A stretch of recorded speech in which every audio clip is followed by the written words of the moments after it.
আসসালামু আলাইকুম সুপ্রিয় দর্শক বন্ধুরা, আজকে সবাইকে নতুন একটি ভিডিওতে স্বাগতম। তো আজকে আপনাদের কেমন একটি জিনিস দেখাবো যেটা দেখলে আপনারা অনেকটাই আশ্চর্য হয়ে যাবেন। অনেক সময় আমরা এই সমস্ত ইট ভাটায় যখন ইট কিনি, তখন ইট কেনার সময় আমাদের মনে প্রশ্ন জাগে যে ইটটা কিভাবে তৈরি হয়। আর বিশেষ করে যখন আপনি ভাটায় প্রবেশ করবেন তখন কিন্তু একটা জিনিস দেখবেন যে অনেক উঁচু লম্বা একটা চিমনি যেটাকে বলে সেটা দিয়ে কিন্তু ধোঁয়া উঠতেছে। অনেকের মনে কৌতূহল জাগে যে এই চিমনিটা কিভাবে তৈরি হয়। তো সেটাই আজকের ভিডিওতে আপনাদেরকে দেখাচ্ছি। এই যে আমি যে জিনিসটা দেখাচ্ছি বন্ধুরা, এটা হচ্ছে সেই চিমনি। তো এটা কেবল কিন্তু তৈরি করা হচ্ছে, আমি ভিতরটা একটু দেখাচ্ছি। এই যে দেখেন অনেকটাই কিন্তু কূপের মতো। তো এই কূপের মধ্য থেকে এখান থেকে কিন্তু শুরু করেছে কাজ। আপনারা একটা সুরঙ্গির মতো দেখতে পাচ্ছেন। এই সুরঙ্গিটা কিন্তু মূলত চলে আসছে, এই যে ঘরটা দেখছেন, এই ঘরে কিন্তু থাকে মেশিন। এই যে দেখেন, আমি যদি আপনাদেরকে একটু দেখাই, এই যে মেশিনটা কিন্তু এখানে সারি সারিভাবে আছে। সামনে যে জিনিসটা দেখতেছেন এইটা হচ্ছে ফ্যান, অর্থাৎ এর ভিতরে কিন্তু একটা ফ্যান রয়েছে।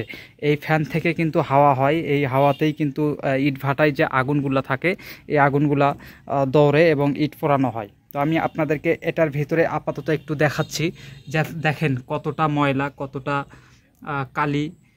কালো, কিন্তু এগুলা কিন্তু প্রচুর ময়লা জমেছে। দেখেন এই যে লক্ষ্য করেন, এখানে কিন্তু অনেক মাটি আপনারা লক্ষ্য করছেন। এই যে এখানে কিন্তু ফ্যানটা রয়েছে ওই ভিতরে, হয়তোবা দেখতে পাচ্ছেন কিনা জানি না, তবে আমি যথেষ্ট চেষ্টা করতেছি আপনাদেরকে দেখানোর জন্য। তো এইটাই কিন্তু মূলত চলে আসছে সামনে, এই যে যে চিমনিটা দেখতেছেন এইটাতে। তো দাদা ভাই, আমরা যারা ইট কিনতে যাই আমরা কিন্তু কখনো এই ইটের পিছনে যে মানুষের গল্প, মানুষের মেহনতের গল্প, মানুষের কষ্টের গল্প, এই জিনিসটা কিন্তু কখনো বুঝতে চেষ্টা করি না। তো যাই হোক, সেই জিনিসটা আমি অন্য একদিন দেখাবো। আজকে শুধু দেখাবো যে ইট ভাটায় চিমনিটা কিভাবে তৈরি করা হয়। তো দেখতে থাকুন। তো বন্ধুরা দেখেন, এই যে তৈরি করতেছে কি সুন্দর করে গোল করে কিন্তু ভিত্তি ধরছে। আপাতত প্রথম অবস্থায় কিন্তু এই যে ইটগুলো গেঁথে নিচ্ছে।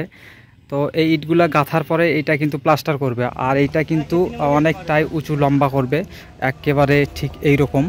তো এই রকম উঁচু করার পরে যখন কমপ্লিট হবে তখন কিন্তু প্লাস্টার করবে। যখন আরও উপরের দিকে উঠবে তখন কিন্তু আপনাদেরকে দেখতে আরও মজা লাগবে, আমি অবশ্যই দেখাবো। এখন যেহেতু প্রথম অবস্থায়, সেহেতু আপাতত এরকম দেখাচ্ছি যে এটাই কিন্তু মূলত ভিত্তি বলা চলে।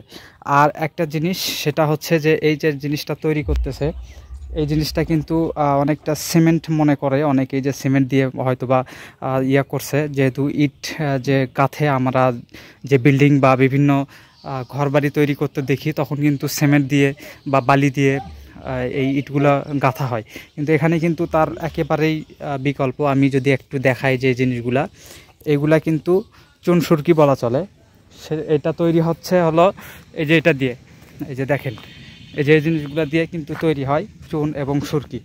তো এই জিনিসগুলো দিয়ে কিভাবে তৈরি হয় সম্পূর্ণ ভিডিওটা আপনাদেরকে অবশ্যই পরবর্তীতে আপডেট দিব। সবাই ভালো থাকবেন, সুস্থ থাকবেন।